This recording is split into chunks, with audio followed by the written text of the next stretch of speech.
Welcome to the flip. Every successful CEO faces a choice. Keep doing what got you here, but no further, or flip to building what gets you there. Two £20 million businesses make different choices. 10 years later, one is worth 35 million, the other is worth 4.4 billion. That's not luck, that's not market timing, that's the flip.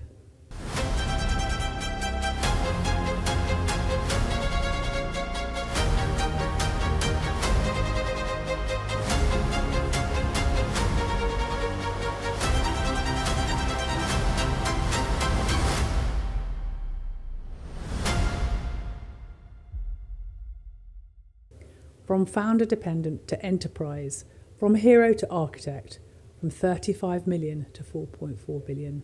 This is the flip. And I'm Jo, and I'm here with Tim, my co-host. And today, Tim, we're going to talk about Utopia First. Would you like to explain that? Yes. So Utopia First is a method of business planning that helps people to set better objectives and get more clarity over the path to success. But let's just back up for a moment, because a lot of people who are in really quite substantial mid-sized businesses don't plan. No. Most of them operate with budgets as part of a command and control structure where the founder and the finance director get together and decide what the numbers are going to be, and then they just issue budgets, and that's supposed to keep them on track. And their idea of a business plan is a piece of paper that you take along to the bank when you want to borrow some money, then you tuck it in a drawer again afterwards when you've either got it or more than likely not got it, because the bank is never impressed with that sort of a plan. What impresses a bank is something where they can see that you had a plan and you've been measuring against it, and there are differences between what you planned and what you actually did, and they're even more interested if you've worked out and done something about the differences. But the olden days was a business plan exactly like you've just described. It's like, this is what we're going to do, this is how we're going to do it, this is when we're going to do it, and these are the figures. That's how pretty much much it's it. going to cost us. But an operating plan is a tool for managing your business. It's actually what I call the meta process. Right. It's the process that sits above all of the other processes and helps you to run it more effectively and to better understand what's really going on in the business, so you can make smart decisions. And without that, you will always undershoot your potential. Just winging it by looking at what you did last year and then coming up with a budget for this year and then managing your cash to the budget might stop you from running out of money, but it'll make sure that you are not very productive, not very profitable, and don't grow very fast. Right. And those are all things that people in mid-sized businesses can think, oh, it's just how it is. Well, it doesn't have to be. Okay. The Utopia First is working from where you personally want to be backwards, and then and covering that with the operating, how you operate, and then the budget, in order to create something that works for everybody, you, the bank manager, and the people that you're working for you. Right. Yeah. So of the minority that actually produce a proper business plan to operate to, almost all of them start from where they are now and think, what could we reasonably do a bit better next year to generate a bit of growth? And they often end up with a number that's about 5% better than last year. If they're ambitious people, they might have 15 or even 20% bigger. But just imagine if the real potential wasn't 20% bigger, it was 50% bigger, which after all is what you were doing probably 5 years ago. Yeah, you said. But has ground to a halt. Why is it ground to a halt? Is the market more difficult? Probably not. Markets have always been difficult. Yeah. It may be that you're reaching saturation point in your market. That's another reason for a cap. There's lots of external reasons why your growth might slow, but most often the reason you've slowed is back to my 5.5 inches, the distance between your ears. Yeah, absolutely. And Utopia First is something that solves two problems that people have in their heads when they try to plan. Okay, and what are they? The two problems are, one, most people focus only on the business. They don't focus on the personal development that's necessary to accompany that bigger business. And the second is that people find it difficult to imagine how you get from where you are now to something extraordinarily bigger. So this breaks that link. Right. This picks a point in time that is so far out you'd have real problems projecting to it. And it just invites you to say, in a perfect world, in 10 years' time, what would your life be like? So how much money would you have in the bank? Would you have property? Yeah. How often would you go on holiday every year? Which car would you be driving? What would your children be doing? Where would you be spending your time? This isn't a business plan, though, is it? This is not your traditional business plan. This is nothing to do with this bit's nothing to do with your business plan. It's defining what your ideal life would be. Utopia. Yeah. You know, what you went into business for in the first place. When you went into business, you never thought you'd be doing 35 million. And if you had, you would have expected your life would already have all these things in it, and it hasn't. True. Yeah. Your life is tough. You're stressed. You're working all the hours that you can find. People are dependent on you. You know, stuff is comfortable, but it's not great. It's not what you imagined your best life would be. So let's roll forward 10 years and let's define your best life in detail. What would you have?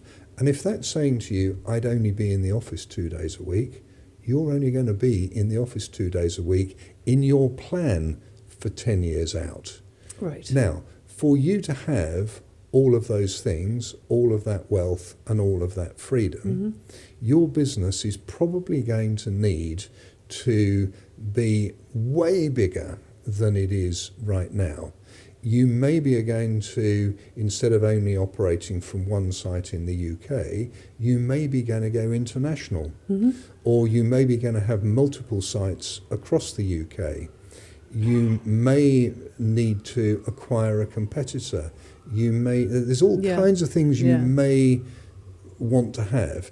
Just let your mind go wild, define it, and then in detail work out the organisation that you would have to have, what you would have to be doing to generate that number of customers, to renew, to show growth from that point for the next year. What would you be selling to people? How much would they be buying? How much of it would be recurring income? How much would come from new customers? Who would be running your HR? How many people in the HR? All the detail, absolutely everything. So in theory, you could drop that on somebody's desk, they could follow the blueprint, and the business would run. So we look at 10 years, what I want for my life. Yeah. Then we map that out into what the business needs to be doing in order for me to be able to achieve that. And then we work backwards to where we are now. So we come back year by year by year, do we, to say, right, if I want to be, my turnover to be 100 million and it's 10 million now, I need to do X, Y, Z in order to be able to get that. But do I do it from starting point? Because no, because otherwise you can't imagine it, can you? Because as you said, you'd give up. You'd stop. So the way this works is once you've done all of that work, and it's probably 2, 3, 4 days of work of spreadsheets and modelling and financials and all kinds of things to get all of the detail in place. Right. And you then say, Great. I now know where I would like to be in 10 years. Now, for that to happen, what would I need to have done in year 9 to get there? Right. And you then work that out, not in quite so much detail, but the key improvements that would have had to have taken place in year 9 to achieve the year 10. Yeah. You then do the same thing for year 8 and for year 7 and for year 6, and you come all the way back. There may still be a small gap between year 2 and where you are now, but it will be a manageable gap that you can kind of work through. And you then say, okay, I've now got a clear path of all the things that I've got to do between now and 10 years' time, all of the systems that have got to go in place and in which year we put it in place, all of the people we've got to hire, all of the people we've got to train, all of the customers we've got to recruit. Wow, okay. And now you've got something that says to you, next year's plan looks like this, and by quarter, these are the big things that we're going to change. Interesting you said by quarter, because if we do next year's plan, we just pop it in the drawer for a year and then have a look at it. So how often do we review our quarterly plans? We review our plan every month. Every month? Our plan, our finance person will produce results looking at the key drivers of performance, and you'll certainly look at revenue, and you'll look at profit, and you'll look at cash. But you might also be looking at customer acquisitions. You might also be looking at numbers of sales calls made. You might be looking at conversion rates. There'll be a number less than 10 of drivers of performance for your business that you will measure and review every month, but you'll spend only 10 or 15% of your board meeting time looking at what's happened. You spend the other 85% of the time looking at what you've got to do in the next quarter to keep driving the improvement forward. This is all about understanding what's got to be achieved in the quarter to get the growth, and that's the high level.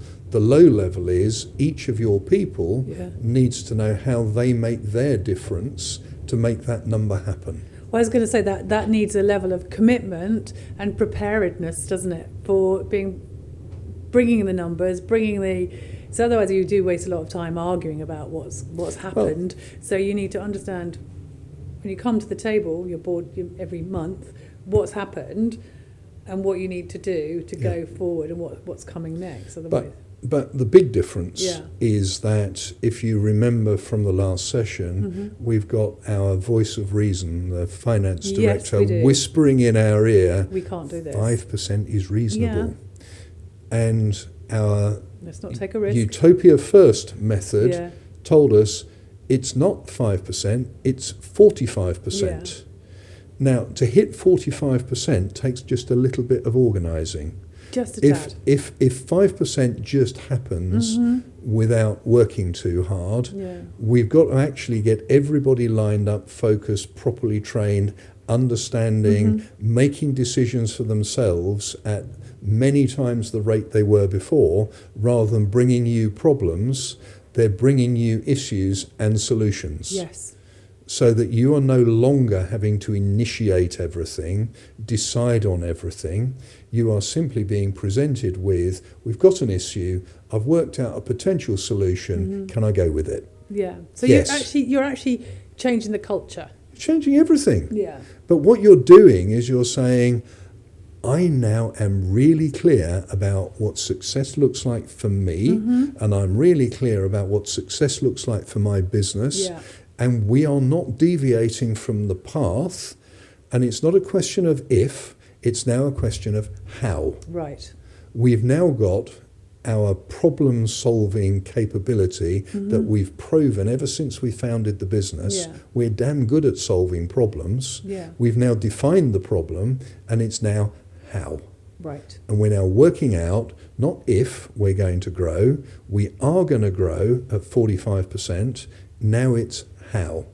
But you won't ever get that approved in your board meeting and supporters without using a technique and a methodology that shows them that it's possible. You have to have believers. Right. So what is that technique and methodology then? Well, it is, as I've described, Utopia First. Right. You literally allow your mind to be freed from all of the practicalities, all of what if, why, they say here's why we can't, to forget about how, just what is it that we want. Right. Nice. We take the dream Yeah. and put it into a practical want with a structure around it, and then we take that want and we turn it into goals, and we break it down on a clear pathway with milestones and objectives, and now we're looking for supporters and people who can work out how. Fab. So the goals are yearly, quarterly, monthly, Daily. daily. All of your people, including the person who sweeps the warehouse floor, has a number. You're probably curious, what's the number for the person who sweeps the warehouse floor? It is 0 minutes lost by the forklift driver because there was rubbish that he had to drive over. Right. Everybody makes a contribution that is measurable. They know what's being measured and they try to improve on it. Yeah, absolutely. Everybody. I read a book. What book did I read about? I don't know. It's about a guy who had a manufacturing company, and he needed to improve, and it was everybody from from what you say, from the warehouse floor right up to the top. How can we make it more efficient? Where are the blockages? So we borrowed this from Japan. I mean, back in the 1980s, it became very fashionable to go and study Japanese businesses, who, by the way, have a 20-year business plan. And when I asked the chairman of one of the major trading houses in Tokyo, I said, "Excuse me, I've heard that you have a 20-year business plan. How big is it?" And he said, "Excuse me." He called his secretary, and she brought it in and put it on the table. How big was it? The 20-year. It was a big tome, but the fact of the matter was, it existed, and all of the detail was in it. Wow. And of course, what we learnt from Japanese companies, because companies like Toyota and Mitsubishi were ripping General Motors and Ford apart because of their quality. And the thing that Japanese companies work on is continuous improvement. Yeah. And so the processes of continuous improvement are brought about by having this meta operating system, which is your business operating plan, and breaking it down so everybody understands what they're responsible for, and they're empowered to get on and deliver it. Yeah. They don't have to come and ask. You give them the freedom because you've set boundaries and given them scope. They've got the freedom to get on and work out how they deliver what you want, rather than bringing you the problem and saying, how do I do it? So the person who cleans up the factory floor has got permission. She doesn't need to come and ask for permission. He doesn't need to come ask for permission to actually sort out the waste disposal at the end of the day because it's not being taken. Well, so they can do that, can they? So the kind of thing would be the person who's responsible with the brush for keeping the warehouse floor cleaned would say to his supervisor, how would it be if I took my tea break at a different time to the fork drivers? Because when they're not buzzing about, I can actually get more done. Yeah, interesting. Really, that's a how do I how, achieve that without interrupting the people who've got a productivity issue. How many boxes do we get out the door in an hour? Yeah, their number. Which contributes to profit. Yeah. If we're only getting 500 boxes out an hour when we could get 750 an hour, it's costing more per box to move stuff onto trucks. That's productivity. Yeah. You get productivity gains by allowing the people who do the job to make it better. They know. Yeah, they do. If you go in as a consultant and only sit in the boardroom and only listen to the directors, you never find out anything. No. The interesting thing is to take the directors and say, we're going to go on a tour of your factory, and find out how many of them actually know the names of the people who are working in the warehouse. They usually don't, much less what they're doing or how they do it, yet somehow they've got to write a plan that says what their productivity is going to be. Well, they do. They make it up. Exactly that. It's called a budget. Yes, absolutely. And it Guided delivers by the CFO. and it delivers 5% instead of 45%. Yeah, absolutely. And so the same thing can map out across the service industry as well, can't it? Everything. Everything. Has a different way. I mean, services are just production of advice and materials and outcomes. All of that can be put together more effectively. I mean, we've got this wonderful thing called AI that's multiplying the effectiveness of that by 700, 800, 900%. Yes, absolutely. So a lot of these things that were previously being charged thousands of pounds for are now available at just a few tens of pounds. Yeah. Well, interesting enough, our next episode is with an AI expert, so we can talk over that one and how that applies. That at the moment obviously applies more to services than it does to production. But the thing about all of this is, people who are running mid-sized businesses, leading mid-sized businesses, need to understand how they become bigger leaders. And not only leaders for themselves, but how do they create and develop more leaders in their organisation so that they can stop being a leader and become a visionary, a creator of environments. Yeah. The stages of maturity are to go from doing everything through deciding everything, through delegating, through leading, through creating other leaders, through to visionary and environment creator. And that's the journey that people need to go on. And they get stuck at supervision. Yeah. And then they get stuck at delegation. And then a lot of people don't like to delegate. They don't trust, do they? They think no one can do it as well as I can. So we're back to that whole stuck at that. Would you rather be worth 35 million or 4.4 billion? Well, I know what I would rather be, but then there are some people that the psychology that won't let them do it. And there are people who work a lifetime creating a business that is turning over 20, 30 million, which is where you've got to. They come to retirement and nobody will buy it. Yes. And if they could get somebody to buy it, it would be a multiple of 3 or 4 times earnings, where it could be a multiple of 15 times earnings if you'd got the systems and processes in place that meant that it ran without you. Yeah. And learning how to do this stuff is not embarrassing. Nobody knows how to do this. Nobody is born with the ability to do these things. Nobody understands it by osmosis.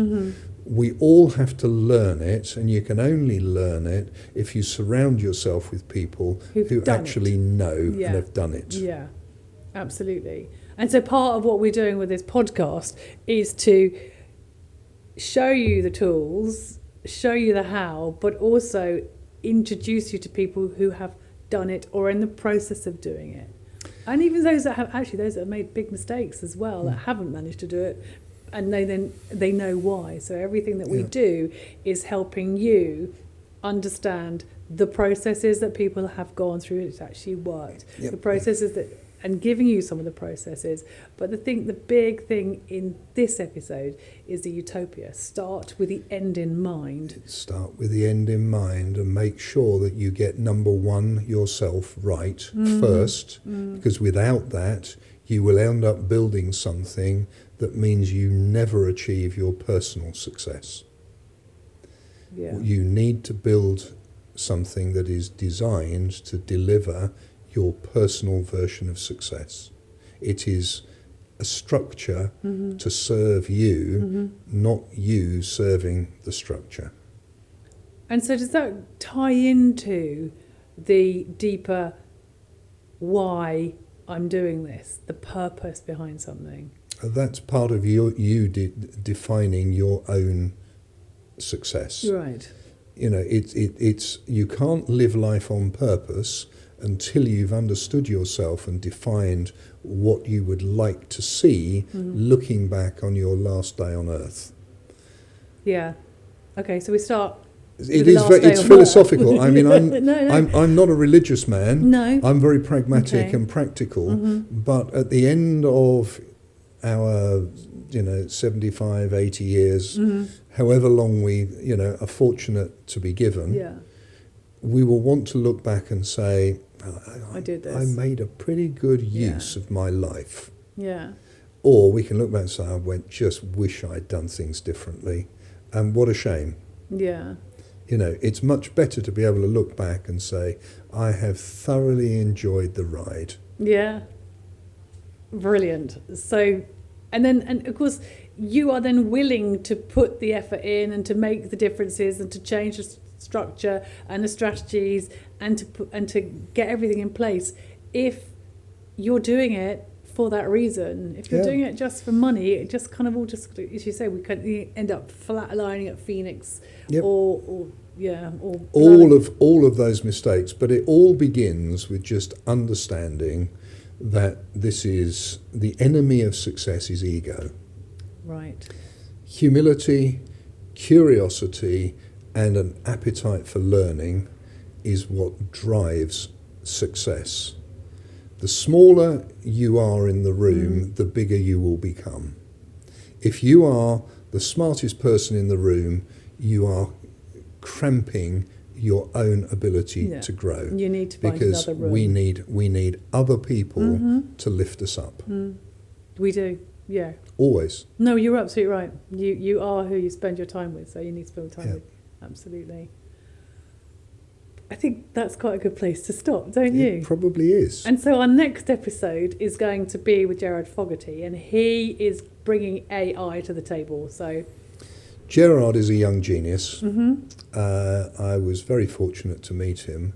He is a man who wrote the agentic controls for the robots that run the Ferrari factory in, I think it's Turin, but he is one of the world's experts in AI and is somebody who has a lot to tell us as mid-sized business owners just what it means for us and how we can release some resources. Looking forward to that one. To help us to do some of these other things, give us the space to do some of these other things that will help us to grow.